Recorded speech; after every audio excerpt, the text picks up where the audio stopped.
Tonight on ADC Sports Dallas Primetime, we will preview the Cowboys versus the Commanders game this Sunday. Of course, it will be a home game for the Cowboys, so they're getting their first NFC East showdown at home. They got the Giants on the road last Monday night. They walked away with the win. Now they're looking for their second consecutive NFC East win and their third, what would be their third win in a row with Cooper Rush under center. That's what they're looking for on Sunday. And tonight, we will talk about some of the X factors and some of the matchups to watch on Sunday night. And as we do every Thursday night, as we do every Thursday here on the final show of Primetime of the week, we get into some predictions. And that means betting the Cowboys. We are 3-0 for the season, so I am understandably nervous about keeping together that undefeated streak going. We also will get into the final score prediction, and just in general, we'll talk about the game. So thank you for joining the show. Do me a favor and hit the like button. Share the stream. If you're watching on Facebook, YouTube, or Twitter, let your friends know about ADC Sports Dallas Primetime. Let me shout out some people here in the YouTube chat. We've got Chalk on YouTube. We've got Bruce talking about Fast and Furious 12 alongside other movies. Shout out to you. Timothy Harrison over at Facebook. We've got Tito as well here. Who else? Gregory, Toxic Tom. Thank you for joining the show. Now that more of us are here, though, let's start the show officially. I want to get right into this NFC East game because I am excited about it. The Cowboys are 3-point favorites over the Commanders, and it should be a fun one. I know we're excited about the 2-win streak, but at the end of the day, it is tough to win with a backup quarterback in the NFL. So this should prove to be a fun game, actually. So let's get into the show officially. Here we go. 1, 2, and 3. What is up, everyone? And welcome into ADC Sports Dallas Primetime. I am your host, Mauricio Rodriguez, streaming with you live every Sunday through Thursday night at 8 p.m. Central here on Dallas On Demand Sports Talk Network. With a lot more content coming your way, make sure that you check out adcsports.com/Dallas. There are new Cowboys articles up there every single day of the week. And as always, remember that Primetime is brought to you by our friends over at freemanmazda.net. Make sure that you check that out, and we'll talk about the ride of the week in a few moments here as well. But let's get into the X factors right away. I won't lose too much of your time. I won't waste it for sure. So I want to get right into the X factors. We'll get into 3 of them specifically that I am looking forward on the upcoming game versus the Commanders. This is a Washington team that is struggling. As we talked about earlier in the week, they're actually ranked as the worst team in the NFL, according to Football Outsiders DVOA, which is an efficiency metric. They're 32nd in the NFL. They're 29th on offense, 29th on defense. They are just struggling overall. However, we were talking about them having somewhat of a decent offensive line, at least going by PFF grades. And I know the perception is not really that because of the sacks that they have allowed, but a lot of them are on Carson Wentz. They have struggled to run the play action. They have struggled to run the football. But then, it is the Carson Wentz experience. And with the bad, there is some good. And you never know when Carson Wentz is going to be on a good mood on Sundays and going to toss for 4 touchdowns like he did in week 1 versus the Jacksonville Jaguars. That's just the Carson Wentz experience in a nutshell. So Toxic Tom, I do agree with you somewhat in here. He says, just got a feeling that this will be a trap game for Dallas. I'm not there yet, but I'm just I think that we're getting that feeling maybe because Cowboys Nation might be feeling a little bit too confident heading into game day. And I'm not there yet. I'm excited about where the Cowboys are at. I am not high at all on the Commanders. But still, you have some question marks about the Cowboys, and I think that's more than valid. Here is the first X factor that I want to get into is the fact that the Cowboys might be facing a third string center on Sunday because the Commanders are dealing with some injuries, man, at that offensive line. Some of their starting offensive linemen are on the injury report. Doesn't seem like they will miss the game outside of the center. So you get Sam Cosmi listed in there, but he's expected to play. However, they were already playing a backup center. The original guy was placed on injured reserve earlier in the year. And then you got Schweitzer switching positions from right guard to center. He missed week 2 with a hamstring injury, and now he's in the concussion protocol. And it doesn't seem like he will play because he has missed back-to-back days of practice. You never know with concussions, and that might change quickly before game day. But there is some risk for the Commanders. They might be forced to play a third string center. And, I think that if the Cowboys defense has shown us something over the first few weeks of the season, is that they will come at your weakness on the offensive line. Versus the Bucs, that was the left side of things. You had Michael Parsons rushing the passer from there, even more so after Donovan Smith, the left tackle, went down injured. Versus the Bengals, the Cowboys were doing everything in their power to isolate Micah and D-Law on the outside so they could get to Joe Burrow. So they were zeroed in on making the most out of the Bengals' weakness. The similar thing with the Giants. We saw a lot of blitzes, a lot of, weird looks, exotic looks at the center of the offensive line. We talked about this earlier on the week here on Prime Time. So I am expecting Dan Quinn to exploit that area of the offensive line for the Washington Commanders, because honestly, I think that the defensive coordinator for the Cowboys has earned our trust in that sense. If there is one weakness for the opposing offensive line, the Cowboys will make sure to exploit it. Not only with talent, but just overall with scheming as well. So the fact that Washington is also coming into this game wanting to establish the run, at least based on Ron Rivera's comment, he was talking about earlier in the week, he was talking about play action not working for the Commanders because Carson Wentz is struggling even in play action snaps. He ranks about 30th in the NFL out of play action efficiency, just to give you an idea really quickly here.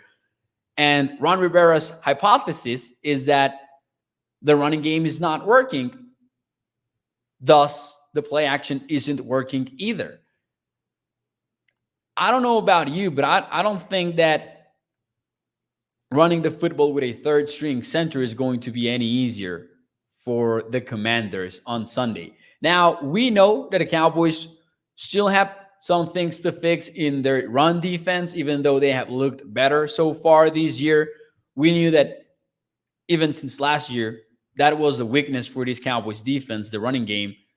That will be a key. And I think that the Cowboys might be able to exploit that absence of a starting center for Washington if it indeed happens on Sunday. That's not official yet, but their backup center, who was already forced to play, who had moved from right guard to center, has missed back-to-back days from practice with a concussion. So it looks like he might not be ready to go for Sunday. That's one area that I am expecting the Cowboys to exploit. Jeremy says, Parsons is coming straight up the middle. And we've seen that from the Cowboys. We've seen that. I've talked about, by the way, I have talked about the fact that Dan Quinn this year is being way more willing to move around D-Law and Parsons from side to side, even more so than last year.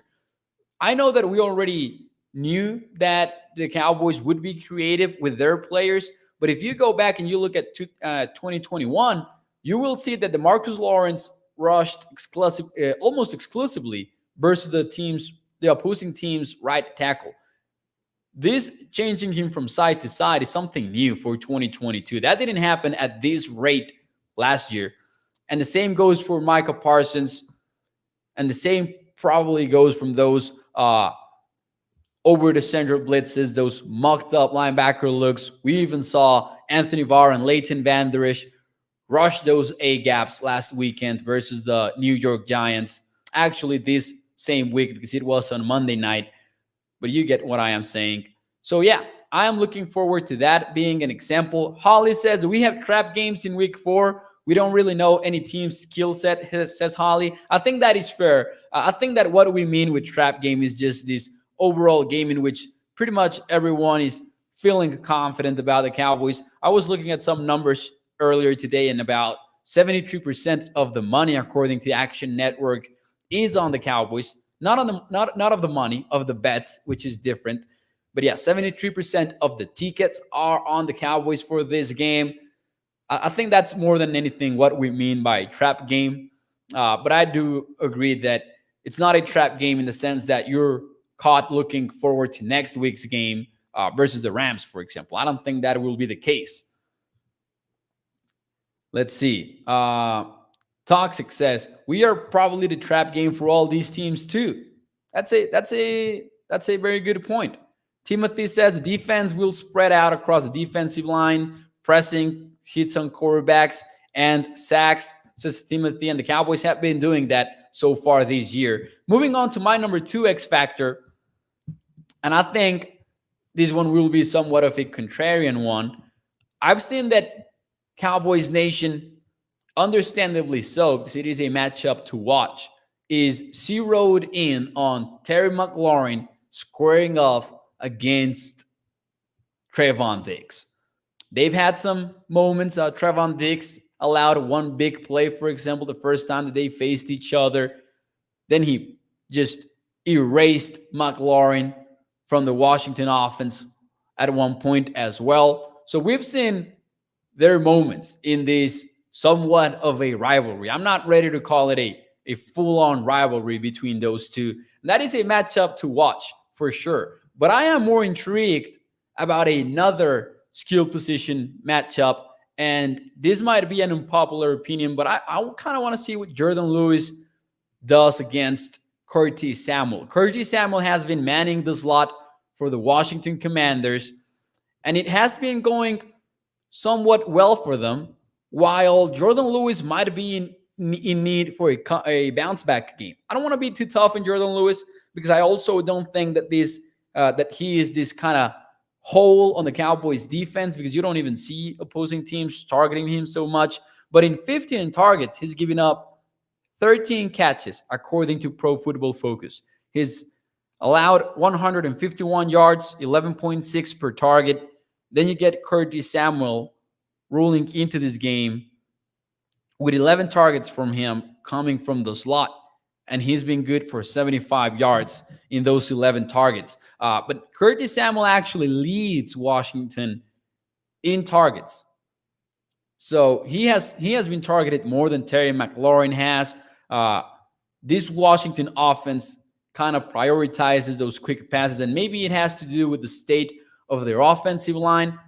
But I think this might be an underrated matchup. I want to see how Jordan Lewis does versus Samuel. And I think that overall, we kind of forget about Jordan Lewis a lot of the time. Not in a bad way necessarily, but there's just so much focus on Trevon Diggs. Is that Tua Tagovailoa on the ground, by the way, on Thursday Night Football? If so, damn. Tua just got blasted, says Tommy915. He did.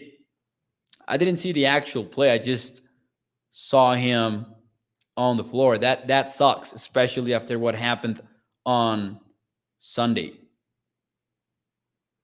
Man, he did get blasted.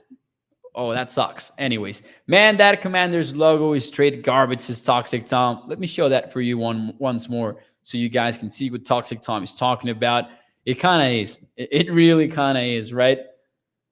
Rocky says, as long as we have Micah, I trust Jay Lou is going to get the job done. And this is a great point from Rocky. And Tommy and Kink Element says, just laying low. Talking about Tommy here in the YouTube chat. But I do agree with Rocky in the sense that the Cowboys' pass coverage has looked well. Obviously, that is related to the Cowboys' pass rush. It all ties together. And I do think that this defensive backs group is a group that can continue to look good with this pass rush. And I don't think that Jordan Lewis is going to show up in any of the top slot cornerbacks rankings that you fire up on the web. I don't think that Trevon Diggs is necessarily in that top cornerback conversation. Like if we're trying to decipher who is the best of the best in the NFL, Trevon Diggs might not be there yet, even though he has looked quite impressive in coverage early this year. I would argue that maybe even more impressive than last year. So there is that. But I do think that Anthony Brown is also not going to show up on that top cornerback rankings or anything like that. But I think that there's not a hole on this secondary for the Cowboys. And I think that is a huge deal. And it might have to do, as Rocky pointed out, with Micah getting to the quarterback at a 50 miles per hour velocity. And it might have to do with Dan Quinn scheming up Genius's defensive looks. But what I mean is, I don't think the Cowboys secondary has a hole. Holly says, Lewis just needs reps, man. Samuel Rose says, Diggs is the best in my book. Timothy says that he needs to just cover and not always go for the pick, which is going to be a tough ask for Trevon maybe. But maybe he does want to balance some of his gambles there because he's a gambler. When he's out there in coverage, he is a gambler, which is why he is a ball hawk in the NFL and why he got 11 interceptions last year. But I agree with Timothy that maybe he could dial it down, and maybe it will just depend on the matchup. It will depend on who you are facing on Sunday. You're facing a quarterback worth gambling against. Carson Wentz has always been known for his turnover-worthy plays. Man, it does not look good for Tua right now. That sucks. Still on the field. Oh man, that kind of sucks, especially because, and I'm not a medic, and I never assumed to know any of that stuff, but the fact that the NFLPA is investigating the Dolphins for what happened last Sunday, I'm sure that you guys saw the clips, and then for him to get another head injury, if it is indeed a head injury right now on prime time, we could be in for serious drama in the NFL. Hopefully Tua is okay. They have the gurney out on the field, says Tani. Yeah, man. They do. I didn't see the Heat live. I just saw when he was on the field. That sucks. Oh, you saw Canelo in there. Blooper alert. You saw Canelo in there. Holly says, you're right, Mo. Yeah, unfortunately, with the whole Tua Tagovailoa thing. Anyways, moving on, unfortunately. Hope Tua is okay. But we'll move on for the final X Factor. And by the way, this is the perfect opportunity for me to tell me who's your X Factor of this game. Who are you watching on Sunday versus the Commanders? Who do you think is going to be a difference maker on the Cowboys' second NFC East showdown of the season? Let me know. I'll jump into my third X Factor here, and that is just red zone offense. And I could even broaden this up a little bit to situational offense in general, because believe it or not, the Commanders are a top 5 third down defense in the NFL right now. And that has to do with facing a Jaguars team that was consistently shooting itself in the foot in week 1. They went 3 for 12 on that matchup. The Jaguars did. So that obviously boosts the Commanders' numbers a little bit here. But they were a top 5 third down defense. The Commanders were. So the Cowboys need to be ready to ready to go on third down. But when it comes to the red zone, the Commanders have allowed 15 trips to the red zone. 15 so far in this season. So the Cowboys are going to have a chance to get inside the 20-yard line. Can they capitalize? Cooper Rush has had one passing touchdown per game this season. I want to know if we can see him get two, for example, on Sunday, because I think that the Cowboys are going to get chances. This might be the game in which we see the most red zone offense from the Cowboys yet. They need to convert those into touchdowns.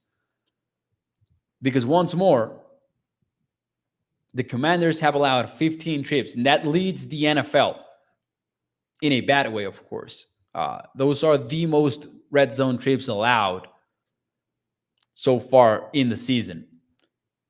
Toxic Tom says, Kellen Moore, don't mess this up. Collins says, whoever plays left guard, which doesn't appear to be set in stone because Connor McGovern has been limited in practice. We know that they have been taking looks at Jason Peters. And then, of course, there is Matt Farniok. If McGovern maybe can't go and maybe the Cowboys don't feel like Peters is ready yet, I think that's a good X factor from Holly.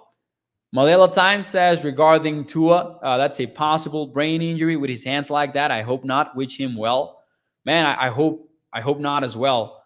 Timothy says offense 6 as Timothy. Gregory goes with Malik Hooker. Malik Hooker, I think, is the highest graded safety right now in Pro Football Focus, at least in coverage, something like that. I remember seeing that at one point today when playing around with PFF's stats. I hope Dallas has a sack party, says Gilbert. Gavin Escobar. Oh, Samuel, what? Did he? Samuel says, and this is something that Samuel says I wouldn't joke about that. He says in the comments, he says that Gavin Escobar died in an accident. Oh man, damn, that sucks. Oh, rest in peace, Gavin. And I'm sure that Cowboys Nation remembers Gavin Escobar perfectly well.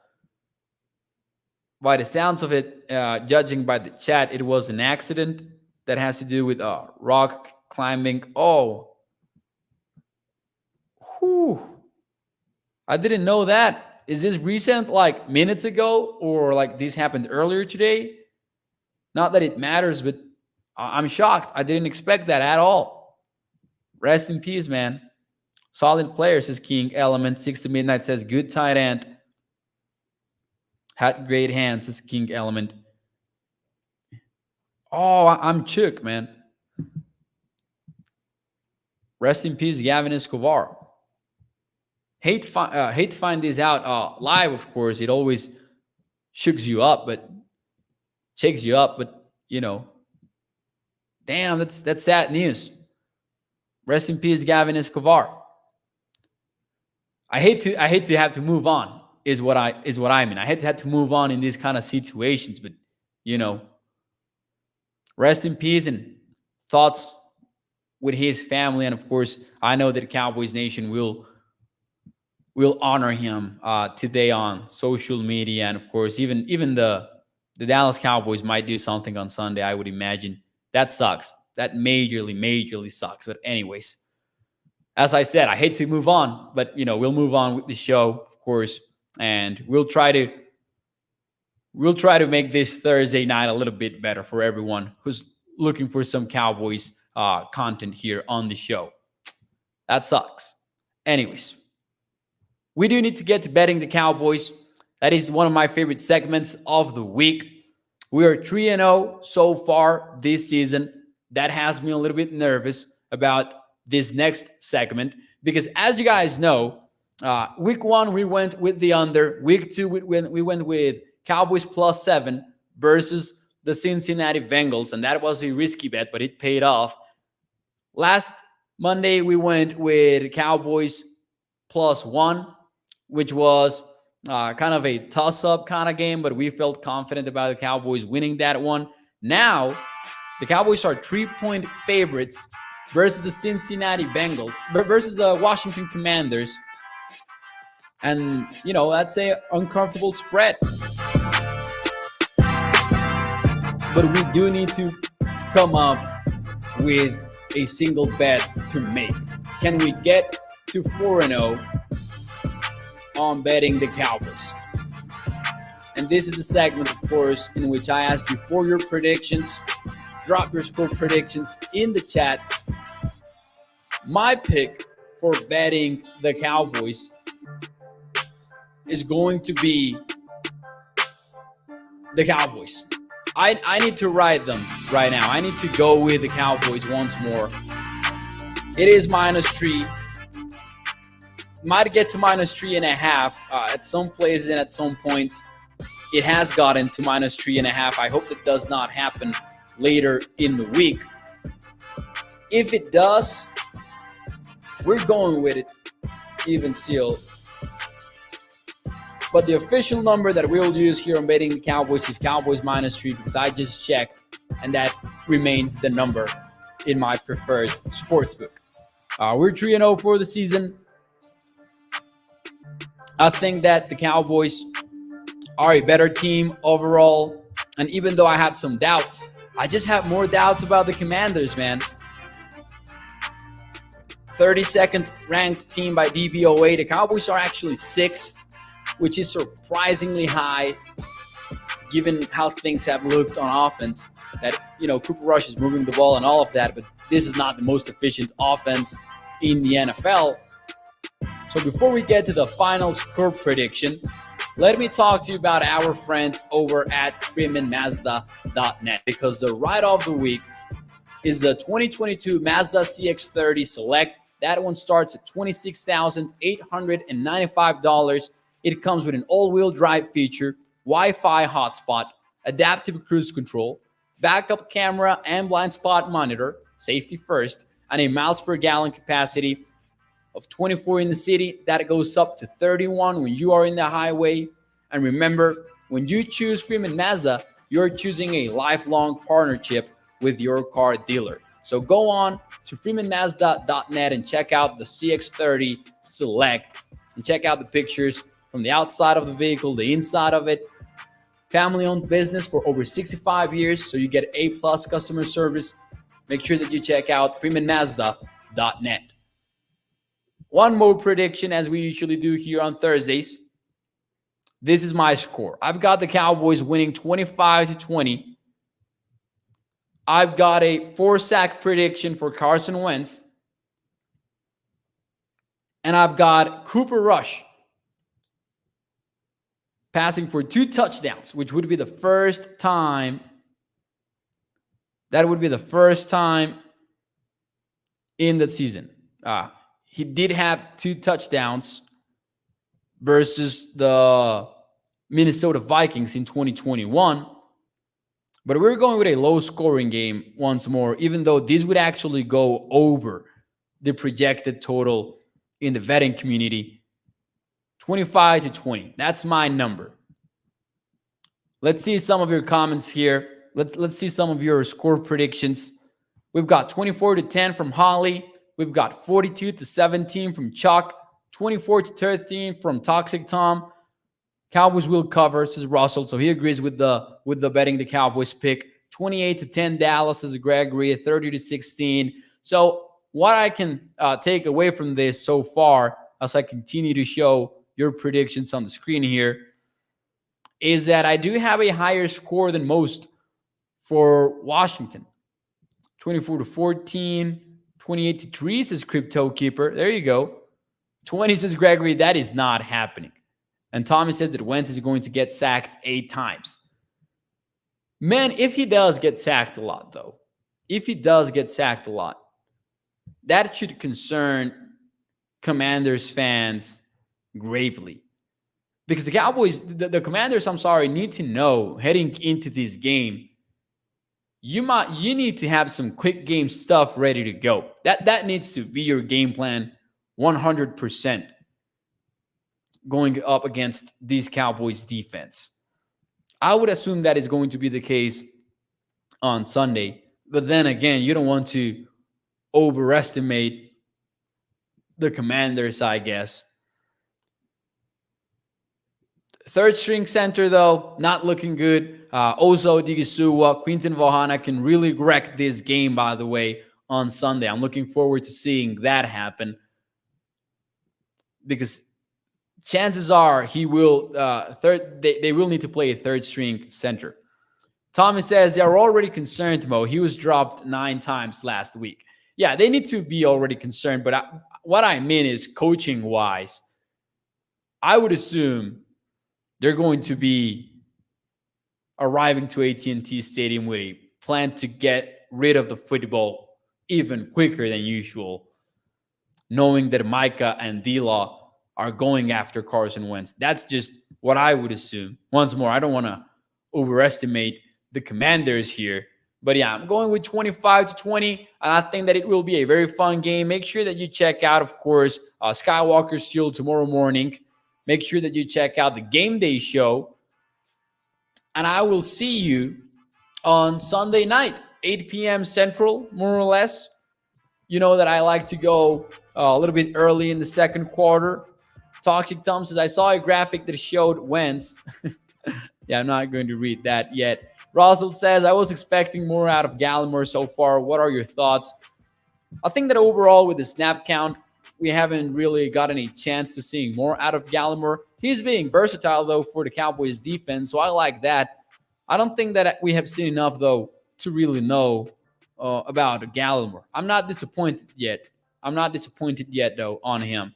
Tony Miles, thank you for your comment. I appreciate it. Thank you, everyone, for tuning into ADC Sports Dallas Primetime. Do me a favor and hit the like button. Share the stream. That is the one thing that you can do to help out this show. The biggest thing is hit that thumbs up, of course, because that will get Primetime in front of more Cowboys fans. And that is what we want. Thank you. Rest in peace, Gavin Escobar. That news sucked. Really didn't expect that. On a similar note, not that similar, but still, sucky news, I guess. Rest in peace, Julio. See you guys on Sunday night, 8 p.m. Central, here on Primetime. And hopefully, we'll be talking about a Cowboys win. Adios, hasta mañana. Buen fin